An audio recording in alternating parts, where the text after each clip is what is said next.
अतिशय वेगाने विकसित होत असलेल्या श्री विठ्ठलाच्या पावन नगरीत पंढरपूर समीप आम्ही घेऊन आलो आहोत एक सर्व सुविधांनी युक्त विठू माऊली नगर येथे भव्य प्लॉटिंग प्रकल्प। आमच्या प्रकल्पाची वैशिष्ट्ये प्रशस्त रस्ते, प्रत्येक बाजूला डिमार्केशन, संपूर्ण साईटला कार कंपाऊंड, रस्त्याच्या बाजूला स्ट्रीट लाईटची सोय, संपूर्ण प्लॉटिंग मधील रस्त्यांच्या दुतर्फा झाडांची लागवड, संपूर्ण प्लॉट धारकांना आवश्यक वीज कनेक्शनसाठी स्वतंत्र डीपीची सोय या आणि अशा अनेक सुविधांसह युक्त विठू माऊली नगर मध्ये 1 ते 11 गुंठ्यांपर्यंतचे प्लॉट उपलब्ध। साईटचा पत्ता विठू माऊली नगर, MIT स्कूलच्या पाठीमागे पालखी तळाजवळ, सातारा रोड, वाखरी, तालुका पंढरपूर। घडामोडी पाहण्यासाठी आमच्या YouTube चॅनलवरील PVR म्हणजेच पंढरी वार्ता या न्यूजला सबस्क्राइब करा आणि शेजारील बेल आयकॉनवर क्लिक करा।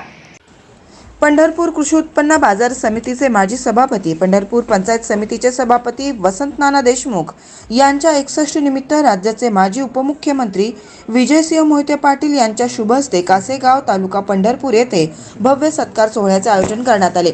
या कार्यक्रमाच्या अध्यक्षस्थानी विशेष सरकारी वकील ॲडव्होकेट उज्ज्वल निकम होते। या सत्कार सोहळ्यास आमदार यशवंत माने, आमदार रणजितसिंह मोहिते पाटील, माजी आमदार राजन पाटील, माजी आमदार प्रशांत परिचारक, विठ्ठल सहकारी साखर कारखान्याचे चेअरमन अभिजित पाटील, माजी सभापती ॲडव्होकेट वामनराव माने, विठ्ठलचे माजी चेअरमन भगीरथ भालके, माजी जिल्हा परिषद सदस्य सुभाष माने, ॲडव्होकेट गणेश पाटील यांच्यासह अनेक मान्यवर उपस्थित होते। पहा या सत्कार सोहळ्यात बोलताना काय म्हणाले। आमचे तरुण सहकारी 61 वर्षाचे असलेले तरुण आहे म्हणून तरुण सहकारी सन्माननीय वसंत नाना देशमुख यांच्या 61 कार्यक्रमाच्या निमित्तानं उपस्थित असलेले आपल्या सगळ्यांचे नेते आदरणीय विजयदादा, या ठिकाणी आवर्जून उपस्थित असलेले आदरणीय उज्ज्वल निकम साहेब, आदरणीय रणजितसिंह मोहिते पाटील साहेब, आदरणीय राजन पाटील साहेब, आमदार शाजीबापू पाटील, आमदार यशवंतजी माने तात्या, उपस्थित असलेले व्यासपीठावरील महायुतीचे सर्व पदाधिकारी, महाविकास आघाडीचे सर्व पदाधिकारी, उपस्थित वसंत नानावरती प्रेम करणारे सर्व पंढरपूर तालुका, सोलापूर जिल्ह्यातून आलेले सर्व प्रमुख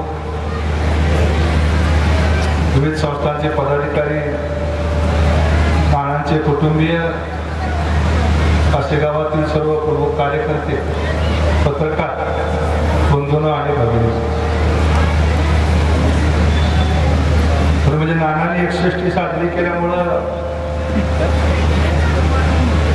आम्हाला वाटायला लागलं आता आपण सुद्धा म्हातारच आहोत। त्यांच्या मागोमाग आमचे नंबर आहेतच, तरी सुद्धा आता राजन मालक आम्ही बसलो होतो। राजन मालक म्हणजे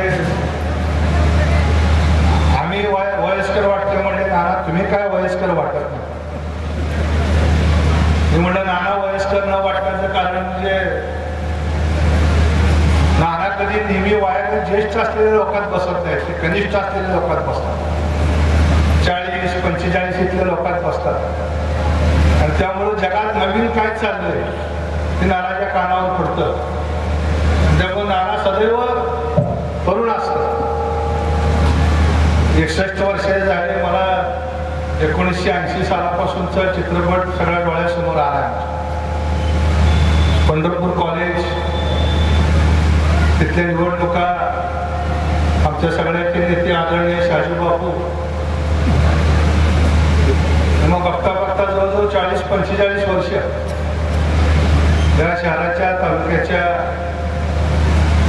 राजकारणामध्ये, अगदी कॉलेज जीवनापासून तेव्हाचं NSUI, युवक काँग्रेस, त्या सगळ्या संघटनामध्ये काम करत करत आज जवळजवळ वयाच्या 61 पर्यंत नाना आपण आलेला। स्वर्गीय साकार महर्षी शंकररावजी मोहिते पाटील साहेब यांनी या जिल्ह्यामध्ये एक नेतृत्वाची टीम उभा केली। त्यामध्ये स्वर्गीय बाबा असतील, स्वर्गीय मोठे मालक असतील, त्यावेळेचे सगळे त्यांचे जुने सहकारी, आणि या सहकार्यांबरोबर काम करताना चांगली मजबूत फळी त्या सोलापूर जिल्ह्याच्या राजकारणात विशेष करून सहकारामध्ये तयार करण्याचं काम झालं. स्वर्गीय बाबाच्या नंतर नानावरती कासेगावच्या त्या परिसराची जबाबदारी आहे. राजकारण प्रतिकूल होतं, अडचणी होत्या, तालुक्यामध्ये सत्ता नसायची.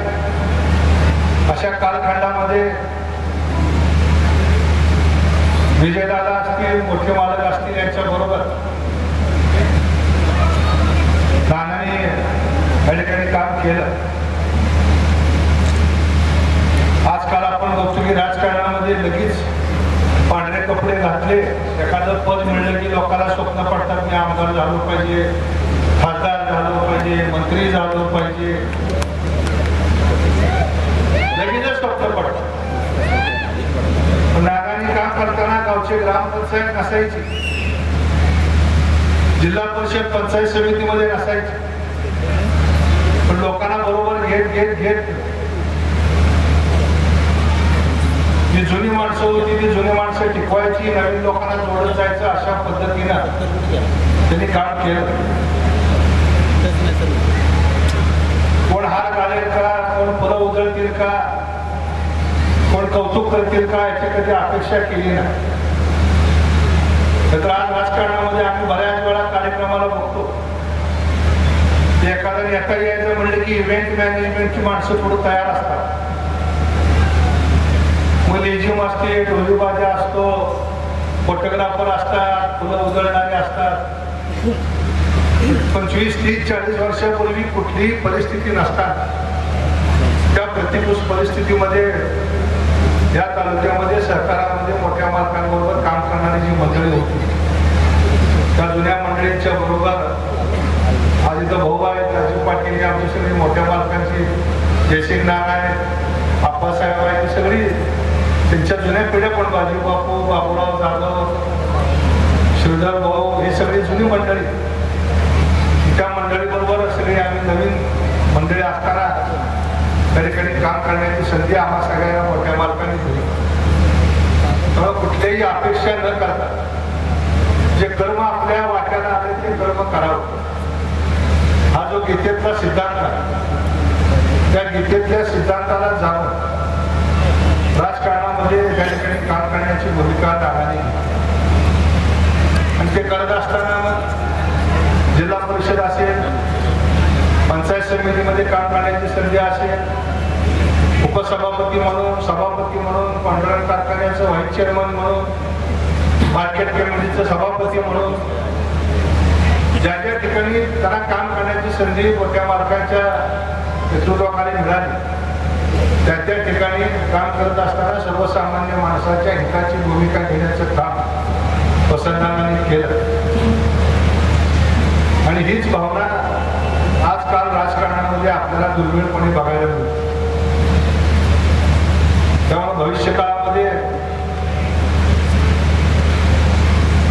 नानांच्या आयुष्यामध्ये अनेक चांगले दिवस यावे, त्यांच्या मनातल्या इच्छा आकांक्षा पूर्ण करण्याचं ताकद, शक्ती रुक्मिणी पांडुरंगाला त्यांना द्यावी आणि चांगलं आरोग्य त्यांना मिळावं, अशाच या ठिकाणी मी शुभेच्छा व्यक्त करतो. कारण आज आपल्याला निकम साहेबांना ऐकायचं, त्यामुळं तुमच्या आणि तुमच्यामध्ये फार मन न घेता व्यक्तिशः परिचारक कुटुंबियाच्या वतीनं तर शुभेच्छा आहेतच, पण आमच्या पांडुरंग परिवाराच्या वतीनं, तालुक्यातल्या सगळ्या सहकारी संस्थांच्या वतीनं नानांच्या पुढच्या कर्तृत्वाला, त्यांच्या भविष्याला मनपूर्वक या ठिकाणी शुभेच्छा व्यक्त करतो. आणि एका चांगल्या कार्यक्रमाचं आयोजन केलं त्याबद्दल कासेगावचे आमचे सगळे तरुण सहकाऱ्यांना मनापासून या ठिकाणी धन्यवाद देऊन मी थांबतो. जय हिंद, जय महाराष्ट्र.